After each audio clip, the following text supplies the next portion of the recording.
Apathy. Often confused with depression, apathy is one of the more misunderstood non-motor symptoms of Parkinson's disease. Now, it's something that has affected my life, so I thought I'd share some information that I've learned with you. I'll tell you a bit about my personal experience with Parkinson's apathy. Then, we'll get into some information and how to deal with it. Oh, by the way, if videos like this interest you, please take the time to like this one. It's quite helpful. And subscribe to my channel for more. Now, I was diagnosed with Parkinson's disease in April of 2024. I had no idea that Parkinson's includes such varied and fully encompassing symptoms. Physical signs and symptoms may include things like tremors, muscle stiffness, balance issues, loss of muscle control, erectile dysfunction, swallowing, and voice problems, and much more. There's also many possible non-motor symptoms, ranging from lack of ability to focus to a form of dementia. Now, while I have experienced more than one of these things, in this video, we're going to look at apathy, and we'll have a look at how I deal with it. Now, the dictionary definition of apathy is, quote, lack of interest, enthusiasm, or concern, close quote. In my case, I began experiencing a lack of the enthusiasm that I've always had, and it seemed to be getting worse as time went on. Now, at first, I didn't recognize what was happening because, as I said, I've never had a lack of enthusiasm for doing things, especially things I enjoy, before. I thought I was experiencing something to do with maybe aging, or worse, depression of some sort. I had no idea that Parkinson's came with a multitude of these non-motor challenges as well. It wasn't until I connected with Parkinson Canada and the Parkinson Society of British Columbia, and then did some research at the Michael J. Fox Foundation website, that I started to learn about these things. But even sitting down to write these short video scripts became an impossible task. I just couldn't get the energy or interest to do much of anything.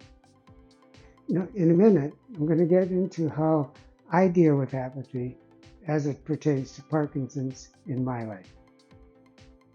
Now, it's suggested that as many as 40% of people living with Parkinson's are affected by apathy. So let's start out by dispelling the belief that apathy and depression are one and the same.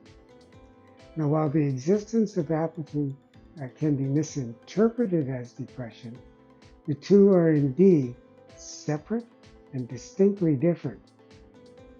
Apathy tends to show up as a lack of motivation, little show of interest, even a low level of emotional response.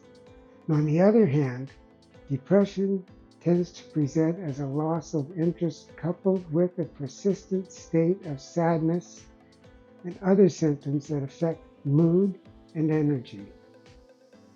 But because a person can have both, look, it's really important to have one's primary caregiver help with a proper diagnosis. So let's look at apathy as it pertains to those of us living with Parkinson's. Apathy in Parkinson's relates to behavioral changes. Now, it may include such things as lack of motivation and decreased interest to initiate activities. There may be less interest in people and activities. Changes in mood or thinking, like little or no goal-directed behavior or an inability to express emotions, may also be involved. Now, as an aside, apathy is often confused with fatigue as well. And again, while the two may both be present, they are indeed separate and are treated differently. Fatigue is often related to medication management, and while careful medication management may well relieve fatigue, it does not treat apathy. So, if fatigue persists, even when medication is taken on time, chances are it's apathy that's the problem.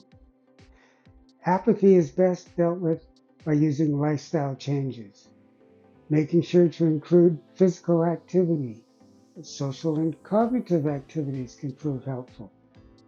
A regular sleep schedule is important, as well rested people can do daily tasks better, live fuller lives, and feel better overall. Any medication changes should be done with the supervision of a healthcare professional, and diet is important. Now, some folks say that cognitive behavioral therapy, CBT, can be useful as well. And that said, CBT should only be started after consulting with a mental health practitioner, such as a counselor, a therapist, or a psychologist. Gotta be safe. Okay, now for me.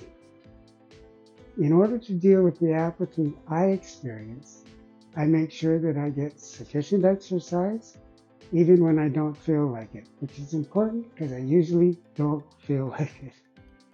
I'm mindful of the foods I eat and pay attention to my sleep patterns.